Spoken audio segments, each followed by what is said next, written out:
ప్రేక్షక మిత్రులందరికీ కూడాను శుభాకాంక్షలు. సద్గురు జ్యోతిషాలయం నుండి 2025 జూన్ రాశి ఫలితాలని మనము ఈరోజు తెలుసుకోబోతున్నాం.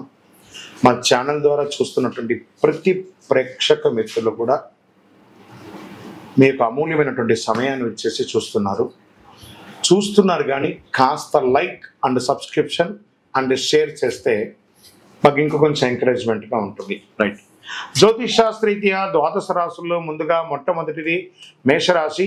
అశ్విని నక్షత్రం 1, 2, 3, 4 పాదములు, భరణి నక్షత్రం 1, 2, 3, 4 పాదములు, కృతికా నక్షత్రం మొదటి పాదానికి జన్మించిన మీరు మేషరాశి వారిగా పరిగణించబడుతున్నారు.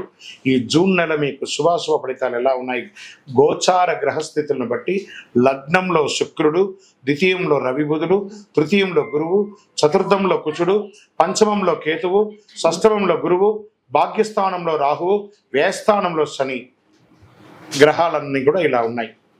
కెరీర్ పరంగా ఈ నెల బహుశా రెగ్యులర్ కంటే కూడా కొంచెం బాగానే ఉంటుందని చెప్పచ్చు. విదేశీయ పరిచయాలు, విదేశీయ వాణిజ్యాలు, ఆదాయ వృద్ధికి చాలా అవకాశాలు ఉన్నాయి. Expansion of imports and exports చాలా బాగుంటుంది. కొద్దిగా ఖర్చులు పెరిగే అవకాశం కూడా ఉంది. వృత్తి వ్యాపారాల్లో ఆశించిన స్థాయిలో రాబడి బాగా పెరుగుతుందని చెప్పచ్చు. ఉద్యోగాల్లో కొంత పనిభారం, అదనపు బాధ్యతలు పెరిగే అవకాశం ఉంది.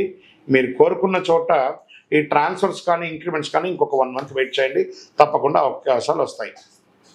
చాలా ముఖ్యమైన వ్యవహారాలని కూడా విజయవంతంగా పూర్తి చేస్తారు మేషరాశి మిత్రులారా. ఏ ప్రయత్నం తలపెట్టినా తప్పకుండా సఫలం అవుతుంది. 1-2 సార్లు ధనయోగం పట్టే సూచనలు ఉన్నాయి. మీకు 7.5 శని స్టార్ట్ అయినా మిగతా గ్రహాలన్నీ కూడా యోగంగా ఉన్నాయి కాబట్టి నిరుద్యోగులకి అవకాశాలు ఉన్నాయి. విదేశీయ ఉద్యోగం కోసం ప్రయత్నం చేసిన వాళ్ళకి H1B వీసా లాంటిది లేదా ఏ దేశానికి వెళ్ళాలన్నా అలాంటి వాటికి కూడా అవకాశాలు ఉన్నాయి. ఆస్తి వివాదం కొలిక్కి వచ్చే అవకాశాలు ఉన్నాయి. పెద్దల జోక్యంతో పరిష్కారం అవుతుంది.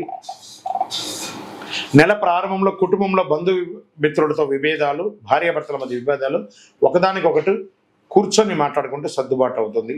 మాసం చివరిలో కుటుంబంతో పాటు ఏదైనా శుభ విశేషాలు పాల్గొనడం లేదా శుభయాత్రకు వెళ్ళడం జరుగుతుంది.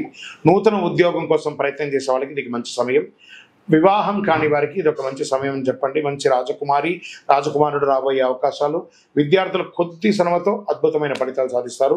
ప్రేమ వ్యవహారాలుగా ఈ లవ్ మ్యారేజ్ కోసం లేదా లవర్స్ ఎవరైనా ఉంటారు కదా, వాళ్ళకి కొంచెం అపార్థాలు వచ్చే అవకాశాలు జాగ్రత్త పడండి. ఆరోగ్యం మీద శ్రద్ధ పెట్టవలసిన అవసరం ఉంది. కొంత అల్లోకల్లోలంగా కూడా ఉంటుందని కూడా చెప్పచ్చు. చాలా జాగ్రత్తగా ఉండాలి. పుండు వచ్చే అవకాశాలు ఉన్నాయి. శస్త్రచికిత్స అయ్యే అవకాశాలు ఉన్నాయి.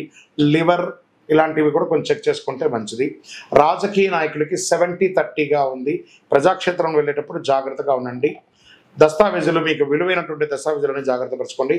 షేర్ మార్కెట్ మీకు 60-40గా ఉంది. వ్యవసాయదారులకి అద్భుతమైనటువంటి బాగుందని చెప్పచ్చు. మీడియా రంగం వారికి అన్ని రకాలుగా, ఇది ఎలక్ట్రానిక్ మీడియా కానీ ప్రింటింగ్ మీడియా కానీ అందరికీ కూడా ఇది బాగా ఉంటుందని కూడా చెప్పచ్చు.